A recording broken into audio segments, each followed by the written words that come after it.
슬픈 곳이니까 위로해 줘야죠. 잔치집은 내가 아니라도 위로할 사람이 많이 있지 않겠습니까? 좋은 일이니까.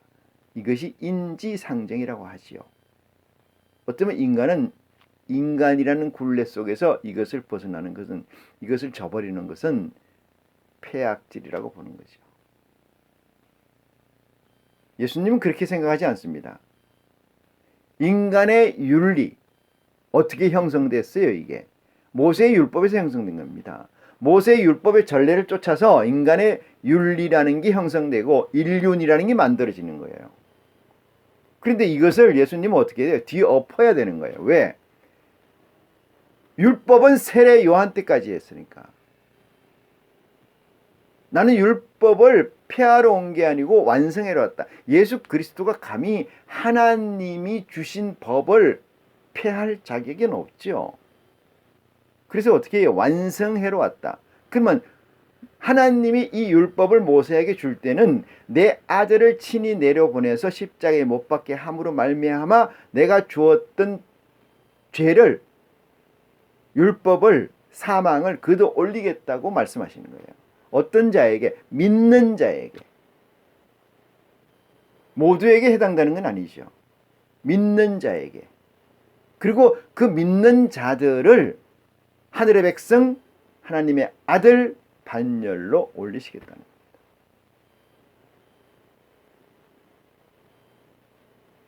우리가 흔히 하는 얘기가, 예수님이 이렇게 말씀하시죠. 네 십자가는 네가 지고 와라. 그러면 나의 십자가는 무엇일까요? 나의 십자가는, 여러분 생각해 보셨습니까? 예수 그리스도의 십자가는 뭐예요? 이 땅에 오셔서, 이 땅에 어떤 조건으로 오셔서 공생애를 마치고 십자가에 못 박아 죽으시고 땅속에 3일 계시다가 부활하셔서 복음을 전하다가 하나님 우편으로 올라가시는 거예요. 그게 그리스도의 십자가입니다. 그러면 우리의 십자가는 뭐예요? 우리의 십자가는, 여러분, 우리의 십자가는 뭐라고 생각하십니까? 예수 그리스도를 만나기 전까지 인생에서 내가 벌려놓은 모든 일들입니다. 이 일들은 그리스도를 만나게 되면 어떻게 돼요? 리턴해야 돼요. 이쪽으로 가던 길인데 돌아와라. 그게 회개입니다. 잘못되는 길이야. 그 길은 내가 얘기하는 길이 아니니까 이쪽으로 다시 와라. 회개하라. 그리고 가자. 그게 저와 여러분의 태초인 줄 믿으시기 바랍니다. 예수 그리스도가 이 땅에 오셨을 때 어둠이 관영했지 않습니까? 빛이 있었나요? 의인이 있었나요? 예수님이 의인을 구하러 왔다고 했습니까? 죄인을 구하러, 죄인을 부르러 왔다고 했지 의인을 구하러 왔다고 했나요? 말라기 선지자 이후에 400년이라는 기간 동안에 얼마나 이 어둠이 이 세상을 지배했겠습니까? 여기에 빛이 뭐가 있겠어요? 하늘이 열리질 않았는데. 예수님은 이 세상에서 3차원적 세상, 인륜적 세상, 여기에서 우리 기독교가 꽃이 피게 한다는 것은 어불성설입니다. 어불성설. 그럼 왜 꽃이 폈느냐? 하나님의 말씀은 놀라울 능력이 있기 때문에 조금만 가지고도 세상의 모든 것을 치료하고 덮을 수가 있어요. 하지만 아버지가 원하시는 궁극적인 나라, 목적은 하늘에서 이룬 것 같이 이 땅에서 이루어지기를 너희는 기도하라고 한 그 목적은 그렇게 해서 이루어지질 않습니다. 그렇게 해서 이루어지지 않습니다. 그 이상의 것을 초월해야 돼요. 제가 얘기했지 않습니까? 제로 아니면 100이라고, 빵점 아니면 100점이라고요. 예 아니면 노입니다. 둘 중에 하나밖에 없어요. 중간은 없습니다. 아이고 김 집사님 전번 주에는 참 99점 맞았네요. 참 잘했습니다. 저전번 달에는 20점 맞았는데 이런 거 없습니다. 이건 누가 하는 거예요? 세상에서 하는 거예요. 그게 그리스도의 복음이 그에게 있다고 생각하십니까? 그리스도의 집이 머리 둘 곳이 있다고 생각합니까? 어디에 머리를 둘 곳이 있을까요? 과연? 없습니다. 이 세상의 인류는, 이 세상의 인간적 윤리는 어디서 나왔느냐? 그것은 율법에서 나온 줄 믿으시기 바랍니다. 무리를 걷지 않고서는, 물은 세상이에요. 말씀입니다. 세상 말씀 위에 서지 않고는, 그 위에 있지 않고는, 극복하지 않고는 그리스도를 뵙거나 만날 수가 없습니다. 하나님을 대면할 수가 없습니다. 만약에 그렇지 않는데 하나님과 그리스도를 만난다고 하는 사람들은 다 페인트 당하고 있다. 그 페인트 당한 것을 사실이라고 얘기하는 걸 사기라, 이렇게 말씀드릴 수가 있습니다. 그래서 죽은 자들은 죽은 자에게 장사에게 놔두라, 이렇게 얘기하는 거죠. 여러분이 그리스도라면 그렇게 얘기하지 않겠는지요? 왜? 본인의 사명이 있는데, 본인의 사역의 목적성이 분명히 있는데, 나는 서번트로 내려왔잖아요. 대리인으로 내려왔죠. 아버지가 주신 메시지만 나는 완성해야 되는 거예요. 내가 내 메시지를 가지고 있는 게 아니지 않습니까?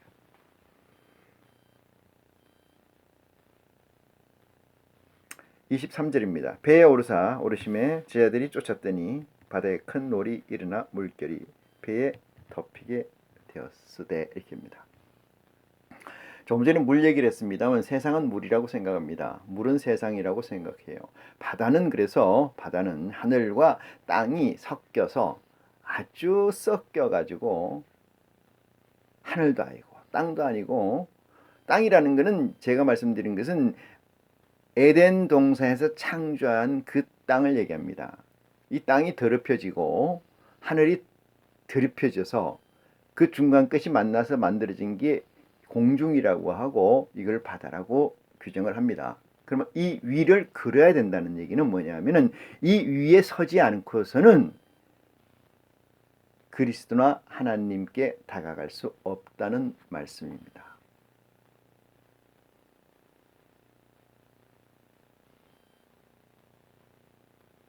누가 그리스도의 복음을, 누가 아버지의 목적성을, 믿으면 구원 안 믿으면 지옥이라고 얘기를 합니까? 틀린 얘기는 아니죠. 무슨 문제라면, 주관식 세상 문제라면. 그렇지만은 우리는 주관식 세상 문제를 다루고 푸는 존재에 있지 않습니다. 0점 아니면 빵점이라니까. 100점 아니면 0점이라니까요. 예 아니면 노지요. 중간은 없다는 얘기죠. 자, 여기 보겠습니다. 배에 오르심에 제자들이 쫓았더니, 이랬습니다. 바다에 큰 놀이라는 건 뭐예요? 풍랑이 인다는 거죠. 파도가 친다는 거죠.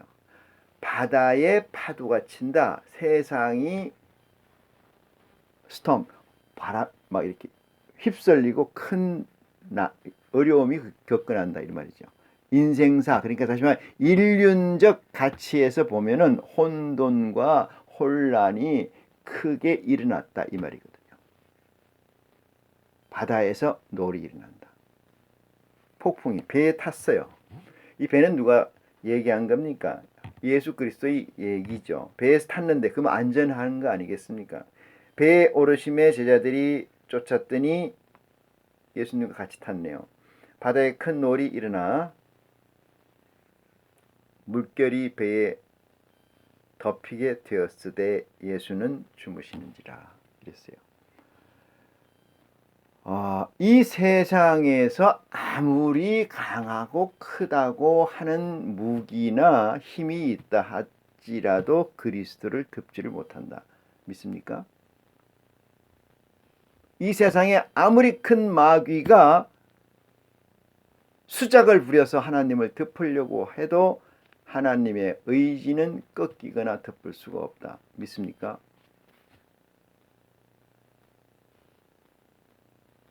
지금 세상이 엄청나게 혼란스럽습니다. 이 세상 이론 중 하나로 사는 존재의 입장에서 보면은 혼란하기가 그지없지요. 세상이 끝나는 길이구나. 세상의 논리가 망하는 길이구나.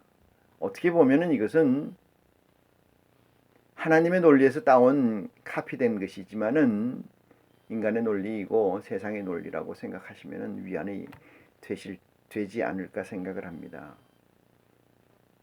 아버지는 공의의 하나님이십니다. 아버지께서 우리에게 전제하시고 선포하시고 공언하셨어요. 그 공언하고 선포한 것을 지키시는 분입니다. 그걸 믿으십니까? 그래서 우리는 하나님 아버지를 공의로우신 분이라고 얘기를 합니다. 이 세상에 공의로우신 분은 없다. 이 우주에 존재하는 모든 가치 중에 공의의 대표성은 우리 아버지 하나님께서 가지고 계시다. 이 사실을 믿습니까? 그렇다면 보다 더 믿음을 가진 자, 아버지를 내 마음속에, 예수 그리스도를 내 마음속에 주로 영접한 자들에게는 안위와 평안이 저들에게 있지 않겠느냐 믿어 의심치 않습니다.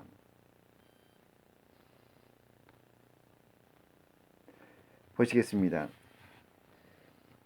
바다에 큰 놀이 일어나 물결이 배에 덮이게 되었으되 예수는 주무시느니라. 예수가 주무시는 것은 안전이라는 것의 가치를 확정했기 때문에 그래요. 확정.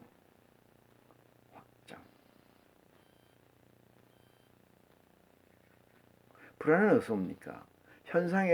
어떤 현상에서 불안을 찾는 것은 미래를 확정하지 못하기 때문에 그렇습니다. 지금 일어나는 이 현상으로 인해서 내 미래가 없어질까? 내 미래가 없어지지 않을까? 현재에서 마무리되지 않을까? 여기서 일어나는 거 아니겠습니까? 예수 그리스도는 현재에서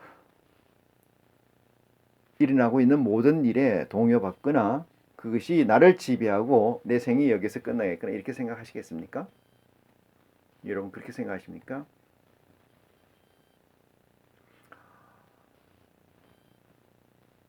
25절입니다. 그 제자들이 나와서 깨우며 가로되 주여 구원하소서 우리가 죽겠나이다. 이렇게 얘기합니다. 이 제자들은 미래의 가치에 대해서 확정하고 있지 못하고 있죠. 예수님이 단지 이 모든 일을 해결할 수 있는 능력자라는 것까지만 믿는 것 같습니다. 조금은 모순이 있겠습니다만 예수님이 그런 자라면 두려움 또한 없어야 될진데 믿음이 아주 적은 자들이어서 좋게 표현하면 여기 있는 사람들이 육체적 베드로나 육체적 요한이나 육체적 도마나 그런 사람들이 아니고 하늘의 영들입니다. 하늘의 영들. 육체는 물론 그들입니다. 이들은 예수 그리스도가 알고 있는 지식의 분량을 도저히 알고 있지 못합니다. 그로 인해서 예수 그리스도를 깨우시는데 죽겠나이다 이렇게 얘기합니다. 26절입니다. 예수께서 이르시되 어찌하여 무서워하느냐 이렇게 얘기합니다. 어찌하여 무서워하느냐. 무서워한다는 건 뭐예요? 미래의 가치를 확정하고 있지 않기 때문에 무서워하는 거지요. 현실에서 끊어지겠다 이런 얘기이기 때문에 이런 판단이 때문에 그렇습니다.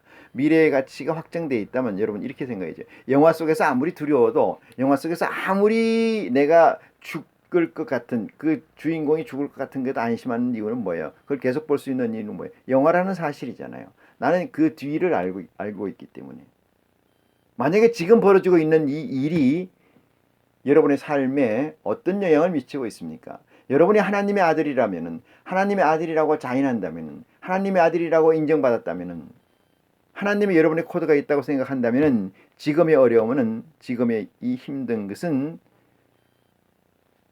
모순을 바로잡으려고 하는 액트일 뿐이지 두렵거나 무서워하지는 않는 여러분이 되시기 바랍니다. 예수께서 이르시되 어찌하여 무서워하느냐 이렇게 얘기합니다. 답은 말씀드렸고요. 믿음이 적은 자들아 또 나오네요. 믿음이 적은 자들아, 믿음이 없는 자들아 이 얘기죠. 믿음이 없는 자. 믿음이 있다 없다는 여러분 중요합니다. 왜 중요하냐? 다른 거는 아무리 없고 빈집에서 믿음을 하나 심어요. 믿음을 하나 심어. 그러면 그 믿음을 딱 가지고 그게 자라고 있어야지. 다른 건 없어야 돼요. 마태복음에서 이렇게 5장에서 이렇게 얘기합니다. 마음이 청결한 자, 심령이 가난한 자가 첫 번째고요. 마음이 청결한 자는 청결해야 될 의무를 우리는 가져야 돼요. 물론 심령이 가난한 의지도 가져야 되겠습니다만 심령이 가난한 의지를 계속 유지 관리하는 것이 마음이 청결한 자예요. 그렇게 되면 거기에 하나님의 메시지가, 하나님의 씨가, 하나님의 도우심이 커져서 그것이 완전한 그림을 가지게 된다 이 말이죠. 완전한 그림이라는 것은 홀로그램적 그림이다 이렇게 말씀 제가 표현을 합니다. 다음 시간에 더 자세히 말씀하기로 하고, 믿음이 적은 자들아 하시고 곧 일어나사 바람과 바다를 꾸짖으신데 아주 잔잔하게 되거늘 이렇게 얘기합니다. 바람과 바다를 꾸짖으시기를 잠잠하게 되더라 이 얘기인데, 이거를 무슨 배너 영화에서 나오는 이 사실적 묘사 이렇게 생각합니까? 여러분들의 걱정은 어디서 나오는 겁니까? 여러분들의 염려는 어디서 나오는 거예요? 판단에서 나오는데 오감을 통해서 들어오는 생각에서 의해서 판단됩니다. 오감.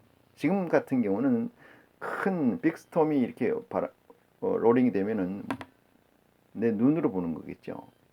판단은 누구예요? 내 머리로 하는 거죠. 이 데이터가 들어와서 종합적 판단을 하는 거죠. 내 행동에 어떻게 움직여야 될까. 그런데 이것을 배너 영화의 한 장면처럼 그렇게 생각한다면은 넌센스입니다. 넌센스. 이 세상을 살아가는데 지금 우리가 겪고 있는 이 상황과 똑같습니다.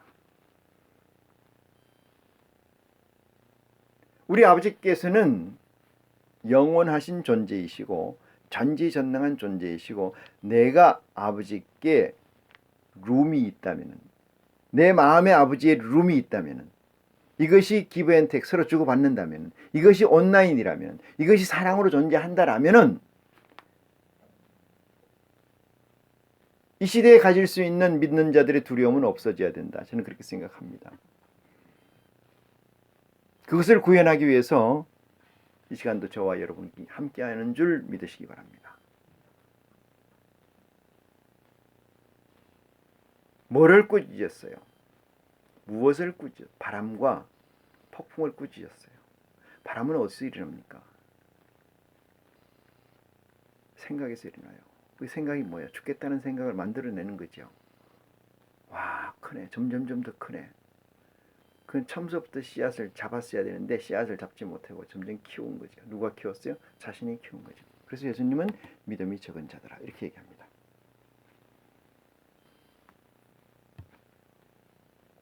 자, 그 사람들이 기이 여겨 가로되 이 어떠한 사람이기에 바람과 바다로 순종하는고 하더라. 바람과 바다가 어떻게 순종하는가 이렇게 하더라. 진짜 참 예수님이 하신 모든 일을 기사이적적, 그러니까 마술사가 마술을 부리듯 그렇게 생각한다고 판단한다면은 틀린 얘기는 아니에요. 그것도 믿음이 적은 건데 그건 아닙니다. 생각에서 병이 난다고 하지 않았습니까? 그 병의 권한을 누가 줬다고 그랬어요? 율법이 줬다고 그랬어요. 율법은 왜 줬다고 그랬어요? 아담과 하와가 불순종함이 줬다고 그랬어요. 그것은 저주입니까? 축복입니까? 저주예요. 저주의 법을 계속 가져가기를 원하는 분이 있습니까? 누가 이 세상에서 제대로 안다면은 그 법을 완성하신 분이 우리 주 예수 그리스도 아닙니까? 그 은혜를 주신 분이 아버지 하나님이시고 생각을 바꾸어야 된다는 거예요. 어떻게? 예수 그리스도의 생각으로, 예수 그리스도의 복음으로 하늘에서 이루신 그 가치를 내 안에서 이루어야 된다고. 그걸 바뀌게 되면은 바깥에 폭풍이 있는 것은 그것은 잔 속의 폭풍입니다. 다시 말해서 나와 상관없다는 거예요. 나의 생명과 관계없고 아버지의 의지와 관계없이 아버지의 본 의지의 변함이 없이 일어나는 하나의 현상에 지나지 않는다. 이렇게 생각할 수 있습니다. 이 사람들은 이렇게 얘기해요. 이 사람이 누군데만이 바람과 바다를 꾸짖으니까 그렇게 용용하게 막 덮칠 것 같은 그 파도가 잠잠하다. 바람도 잠잠하고 파도도 주고 그래. 이렇더라. 야, 우리 아버지는 정말 전지전능하신 분이구나. 이래 생각하지 마십시오. 이거는 초등학교 유치부에서 가르치는 얘기입니다. 유치부. 왜? 하나님은 그런 놀라우신 능력을 가지신 분입니다. 그리스도는 그런 능력을 가지신 분입니다. 라고 설명하기 위해서. 아시겠습니까?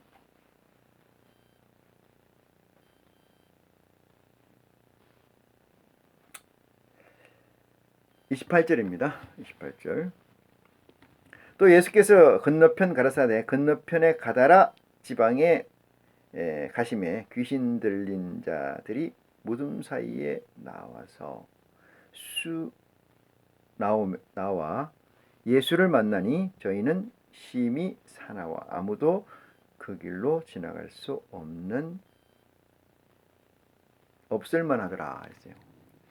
이 예수님이 배에서 내려서 한 지방을 내렸죠. 그 지방 이름이 가다라라고 하는 지방이고 거기에는 귀신 들린 자들의 무덤이 많은데 그 무덤 안에 뭐가 들었겠어요? 귀신이 들었겠죠. 여러분, 무덤 안에 여기서 무덤은 뭐냐? 육체를 얘기합니다. 육체.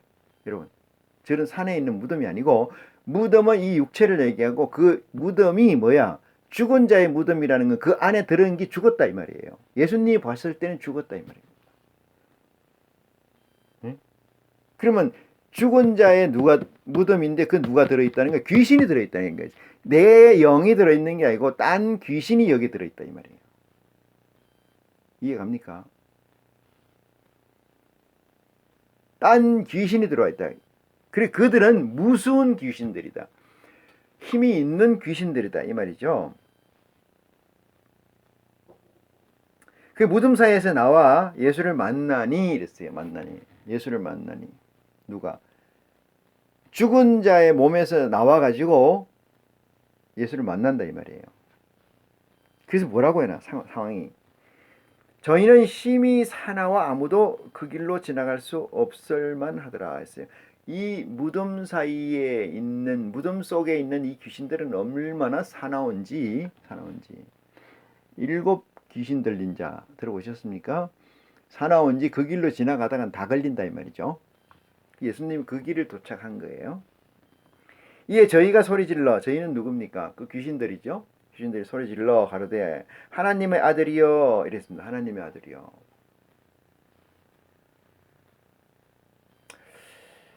우리와 당신과 무슨 상관이 있나이까 이렇게 얘기합니다. 우리와 당신과 무슨 상관? 이거 참 큰 얘기인데 예수님은 하나님의 법칙은 이렇습니다. 과일이 10개가 들어있어요. 과일이 10개가 들어있습니다. 바구니에. 그 중에 5개는 썩었고 5개는 안 썩었다고 가정을 하면은 하나님의 섭리는 어떻게 이루어지느냐? 안 썩은 것을 골라냅니다. 썩은 걸 골라내는 사람 봤습니까? 바꿔 말하면 더 쉽게 용이하게 설명하면은 10개의 과일이 있는데 1개가 2개가 안 썩었고 8개가 썩었다 그러면은 안 썩은 과일을 골라내는 것이 하나님의 섭리입니다. 역설적으로 10개의 과일 중에 8개가 안 썩고 2개가 썩었다. 그러면 어떻게 돼요? 어떻게 골라낼까요? 안 썩은 과일 8개만 골라냅니다. 선한 것을 취하고 악한 것은 버리는 거예요. 그게 하나님의 속성입니다.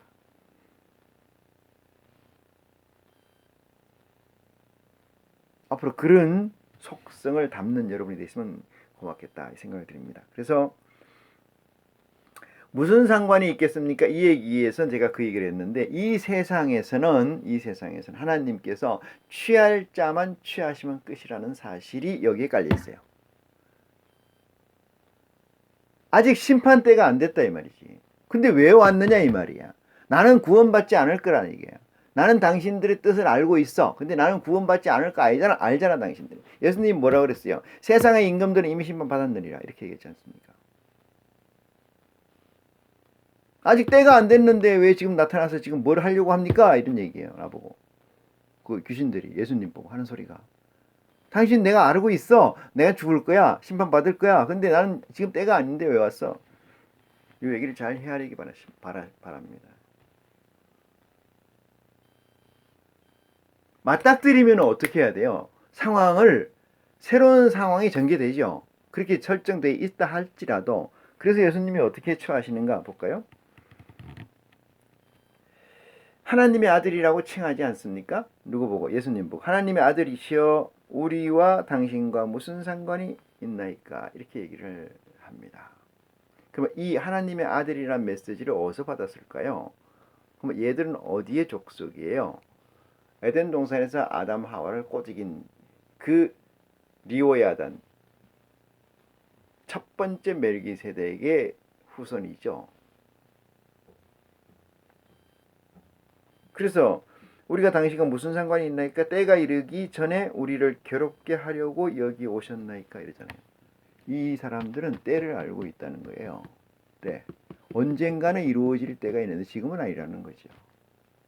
여러분 아십니까? 귀신이 하나님의 때를 안다는 거예요. 어떤 귀신이? 아주 힘이 센 귀신이. 지금 우리는 골라낼 때가 아니잖아요. 다 골라내지 않았지 않습니까? 근데 지금 왜 왔습니까? 우리를 죽이려고 왔습니까? 때도 안 됐는데. 이만큼 rum은 아직 있지 않습니까? 이런 얘기예요. 이게 그냥 설명될 얘기들이 아닙니다. 이게 사실은.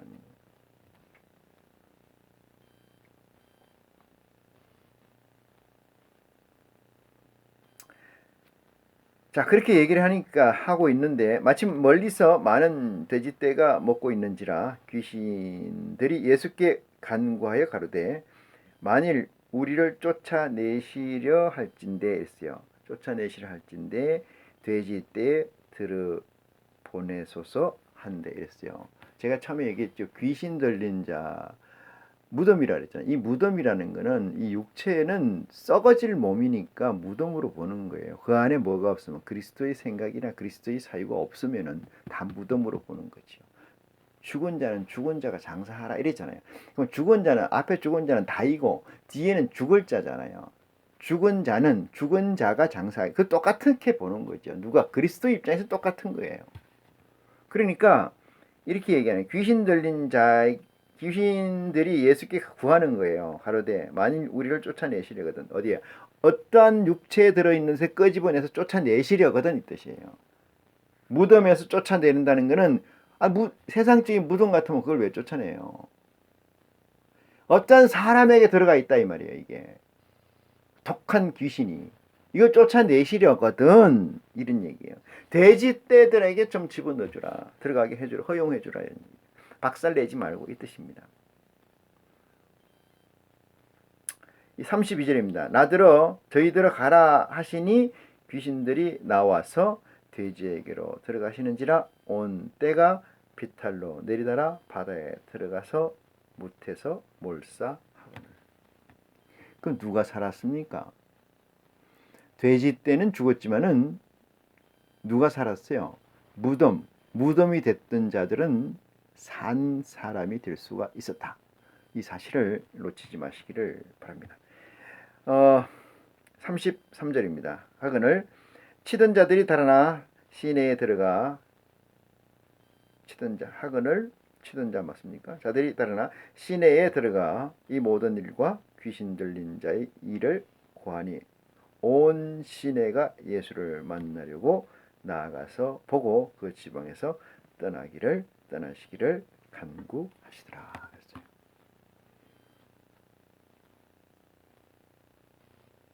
그 동네 자체가 지방이 망치게 되어버렸다. 그러니까 좀 제발 나가주시면 안 될까요? 이렇게 설명하는 내용이 마태복음 8장 끝절 34절 말씀입니다. 오늘 말씀 여기서 마치겠습니다. 고맙습니다.